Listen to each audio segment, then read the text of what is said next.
So let's dive into how we evaluate a rental property. Now, when we evaluate a rental property, there's 4 profit centers that we want to evaluate. And the first one is positive cash flow. So this is a rental property here, one of the properties that I own in my portfolio on Cathy Court. And this property gives off positive cash flow. So every month there's money coming in. So we're going to see what that is and how to calculate that. But in addition to that cash flow, every month the mortgage is getting paid down, and so there's debt reduction. So as the mortgage gets paid down, okay, the equity goes up. So there's a return there, and we're going to learn how to calculate that return. There's also tremendous tax savings. Real estate gives us the ability to reduce our taxable income, which keeps more money in our pocket. So there's a return on investment there that we otherwise wouldn't have. And then finally, we're going to look at how appreciation factors in. Over time, property values go up, and it's going to build our equity. So while most people think about the cash flow, which is an important piece, there's actually 4 places that impact the total return on investment. So let's dive into that. So grab your notes. We're going to get into the weeds here. We're going to get into some numbers. We're going to get into some details. So take as many notes as you can, but stay focused on the big picture. Now, whenever we are evaluating a rental property, we are going to be looking at a handful of numbers. And the first thing we want to understand is what comes out of pocket during the acquisition. There's the purchase price, the down payment. We're going to pay some money for an appraisal. We have loan costs. We have transaction costs. So it's important to understand what those numbers are so we can calculate our returns accurately. We want to know what the property is going to produce in income with our rent. And then we want to have an acute awareness of our expenses. And so we're going to calculate taxes, insurance. We're going to factor in some maintenance and repairs, some vacancy allowance, factor in management expense, and debt service. So when we build all these numbers together, it's going to give us the accurate return on investment. So let's take a look at this property. And this is a property that on Cathy Court. And so these are the specific numbers of this deal. As I said, these are my numbers, and this is a deal that I personally have. Use it as an example for education. It doesn't imply that you're going to go out and get the exact same results. So $111,000 is our purchase price. Now in this particular case, I put a 25% down payment, $27,750.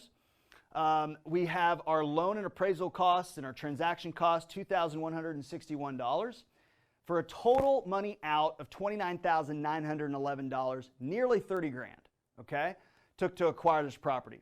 The rent, this property rents for $1,220 a month. The taxes are $33.95 a year. The insurance is $722 per year.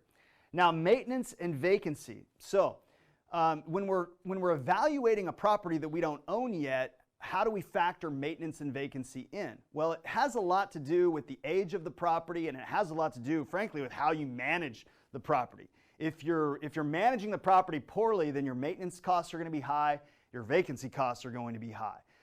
But if a person has professional property management in place and we're doing a good job managing the property, then what we expect is some maintenance cost, and what we do is we budget 5% of the rental income for maintenance and repairs, and we also budget about 5% for vacancy loss. So what's vacancy loss? Vacancy is when someone moves out of the property. At some point, somebody's going to move out of this house, and they're going to not pay rent. So now we got to go in, we got to paint the walls, we got to clean the carpet, we got to get it ready, we got to find another tenant, put another tenant in there, and then the new tenant starts paying. Well, there's a gap of time that we're not earning income. That's our vacancy cost. So we have to budget for what we expect that to be. Now, this is where people that don't go out and get help, that don't know how to do this and just kind of implement it and figure it out on their own, this is where they get hurt. If you know people that own rental properties and don't make a lot of money, or whether it's a big headache, this is probably an area that really is a pain point for them. And so this is an area we're going to talk about a little bit later in property management and how we keep the vacancy low. Now, management, which is an expense that we incur, it's 10% of the income. And that management cost is something that we're going to talk about a little bit later and what goes into that. And then our debt service is $428 a month, which is $5,100 a year. So our net cash flow is $205 a month, $2,458 a year. So if you calculate, so how do we calculate the return? Here's how we're doing it. Here's how we're going to do it on every example. We're going to take the annual gain, and in this case, 2458.76.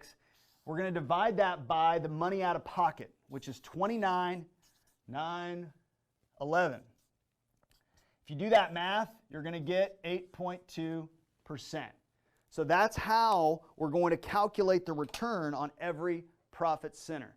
So out of the gate, automatically, we have an 8.2% rate of return just from the cash flow alone. So are we already beating inflation? Yeah. So this is a really great example of why successful investors are so attracted to good rental real estate. Okay, now when we do it right, we can hedge against inflation, we can build wealth just from the cash flow alone, but that's not where it stops. This is just the first year. What happens over time to this rent? Today it rents for $1,220. Think about your house. Think about the house that you live in today. Okay? Think about that house and what it would rent for today if you were to move out, or maybe the rent that you pay for the place you're living. Okay? What do you rent that for today? Now, go 20 years ago.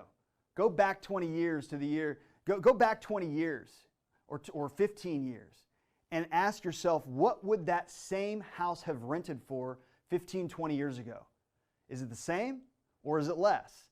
It's most likely a lot less, because over time, rents go up, right? And so the same thing's going to happen to your rental property. This is just in year one. As we go over time, because we're financing with a fixed mortgage, our mortgage payment's never going to change. It's going to stay at $428 all through this time period.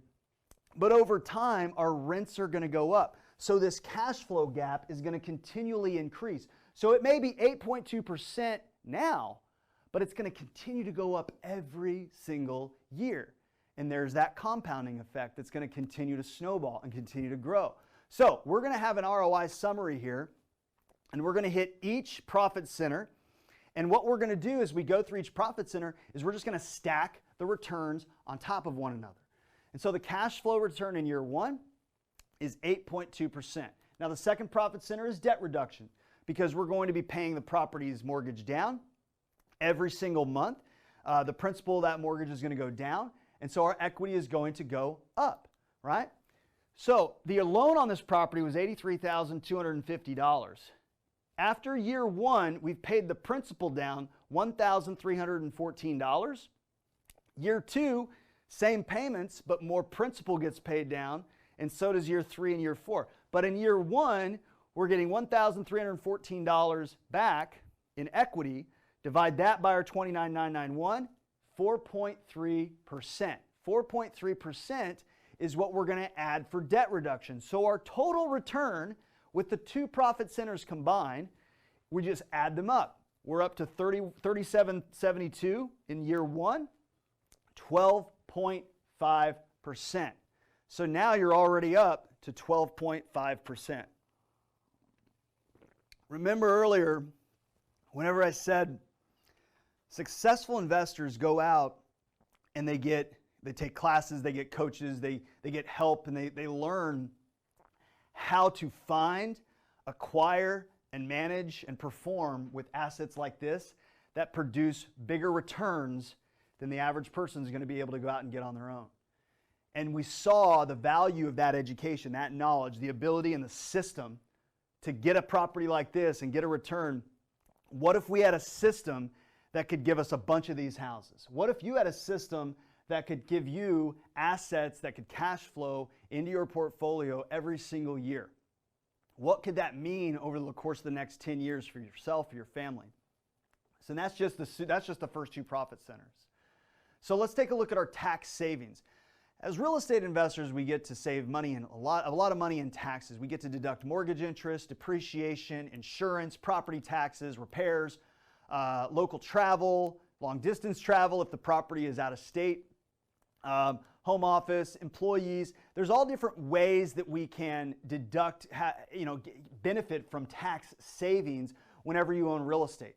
the tax code gives us a tremendous amount of advantages and tax deductions when we own real estate. So there's an incentive for you to go buy more real estate.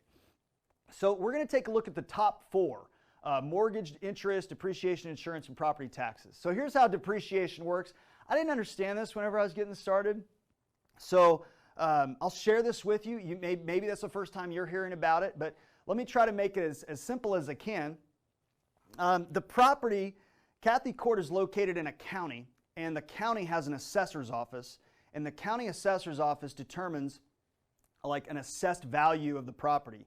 And that value is split up into the land. If there was no building on it, there was value to the land. And then the building itself has a value.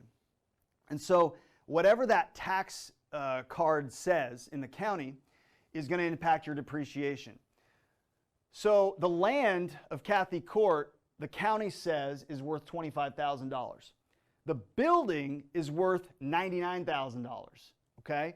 So what the tax code says is that we could take the $99,000 and deduct that annually for 27 and a half years. So what that means is you divide that by 27 and a half, every year I got a new tax deduction for $3,611. Every single year I can reduce my taxable income by $3,600. I also can deduct my my interest. So my principal and interest payment is $428 a month. So that's $5,136 a year. Now some of that's principal, some of that's interest. The interest is $38.22. I can deduct that from my taxable income. My property tax is $33.95. My insurance is $722.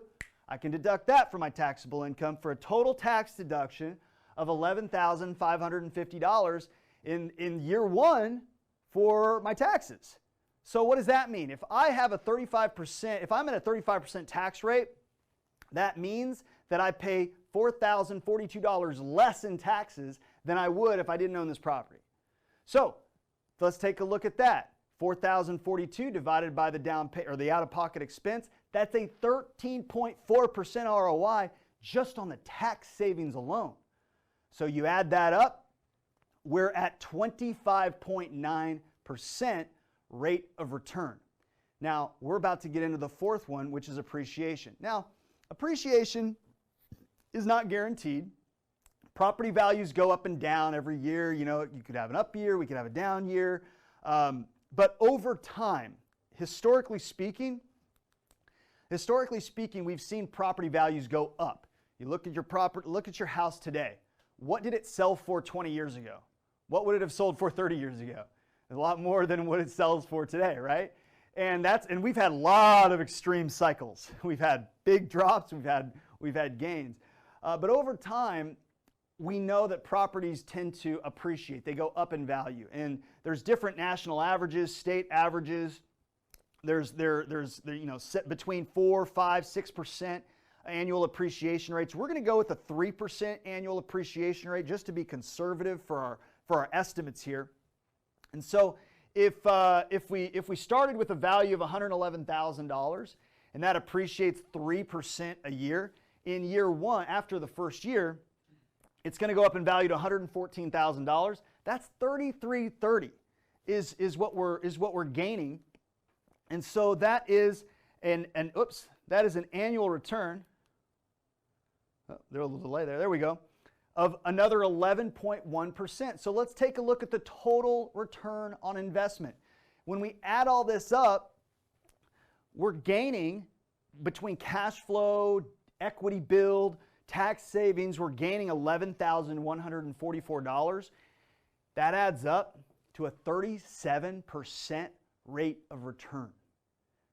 That's what this property, one house, that's the return on investment of that $30,000 that we put into it.